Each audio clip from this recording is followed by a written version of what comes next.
está prenha, mas o proprietário não quer mais filhotes, aquela gestação até às vezes aconteceu acidentalmente, e ele fala: tem como você, durante a cirurgia, após tirar os filhotes, já realizar a ovário-esterectomia, ou seja, a castração da minha cadela, a castração da gata?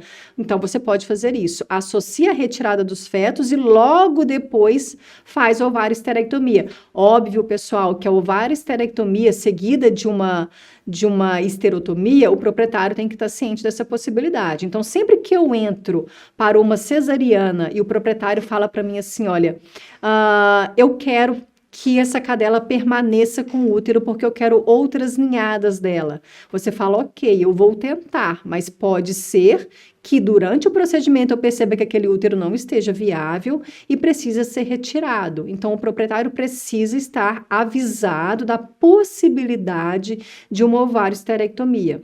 Então, você só vai realizar esse tipo de procedimento se o proprietário está ciente e se ele autoriza. Isso ele vai autorizar por escrito, né, assinando lá o termo de autorização do procedimento cirúrgico.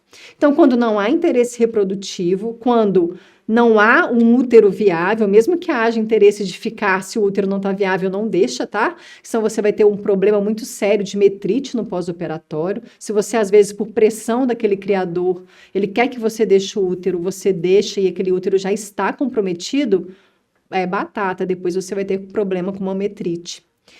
E quando a distocia é causada por um fator materno, ou seja, a distocia aconteceu porque aquela cadela tem uma pelve fraturada. Para que você vai permanecer o útero ali se ela, numa próxima gestação, ela invariavelmente vai ter uma distocia? Então, são as principais indicações. Aí eu trago uma pergunta muito importante, às vezes, tanto o proprietário, até mesmo alguns veterinários têm essa dúvida.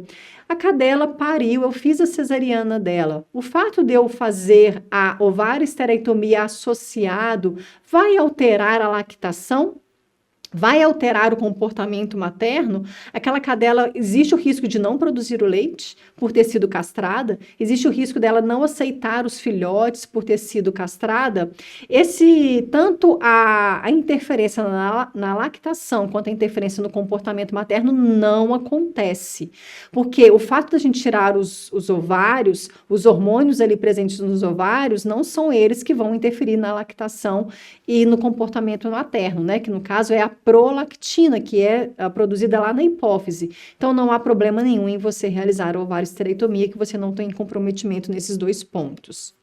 E por último, muitas vezes menos realizada, que é a ovário-esterectomia em bloco. Então, presta atenção que eu vou explicar o que é isso.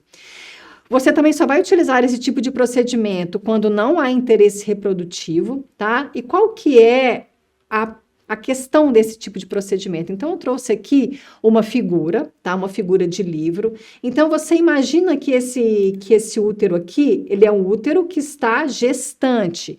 Então, a gente tem vários filhotinhos aqui, ó. Vou desenhar mais ou menos aqui, ó, uns filhotinhos, tá? Ó. Então, imagina que tem 3, 4 filhotes nesse útero. Então, você abre, né? Faz a seriotomia, expõe o útero e antes de abrir o útero para tirar os filhotes, você já faz a ovário-esterectomia. Então, como está sinalizado aqui, olha, você coloca pinças. Deixa eu pegar uma caneta diferente.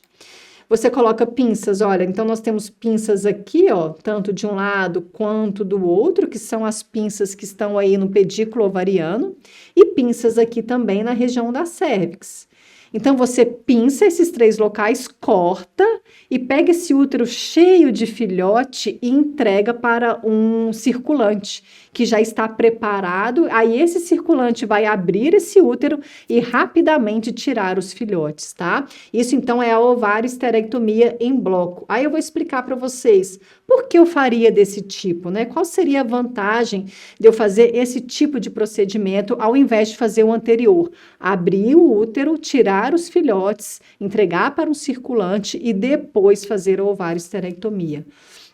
Então, esse tipo de procedimento que é a ovário-esterectomia em bloco, quando a gente tira tudo e aí é uma outra pessoa que vai fazer a retirada dos filhotes, principalmente é quando a gente tem uma fêmea que está em risco. Acompanha comigo, se eu tenho uma fêmea que está em risco anestésico, eu preciso que a anestesia dela seja mais curta. Então, o útero está lotado aqui, ó, cheio de filhotes. Eu vou fazer as ligaduras, tirar o útero, entregar para um colega circulante, e aí eu já começo a fazer a sutura, o fechamento do abdômen dela. Então, demora menos tempo, ela fica menos tempo anestesiada do que aquela cadela que está com o útero nela ainda, aí eu abro o útero, tiro os filhotes, depois que eu tirei todos os filhotes é que eu vou fazer a ovário-esterectomia. Então, o tempo da ovário-esterectomia em bloco é menor. Então, se a cadela está em risco, ela tem essa indicação de fazer dessa forma.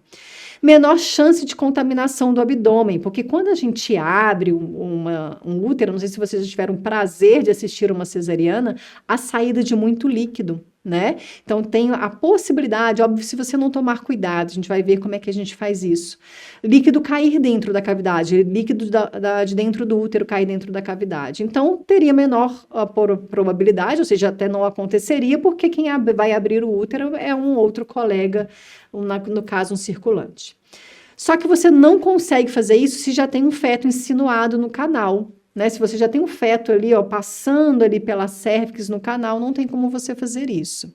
E agora, qual que é a desvantagem? Eu, particularmente, prefiro não fazer esse tipo de procedimento que eu acabei de falar, é o tempo.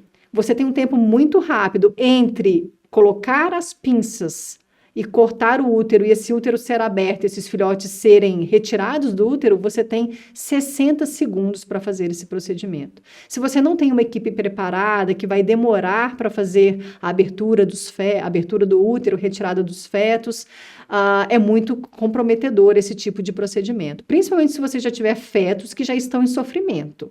Porque aí eles vão ficar um determinado tempo até a ligadura, até abrir o útero sem oxigenação. Então, precisa ser uma coisa realizada rápida. Então, nem todo mundo vai fazer esse tipo de procedimento, certo? Quer assistir mais conteúdos como esse? Se inscreva no nosso canal.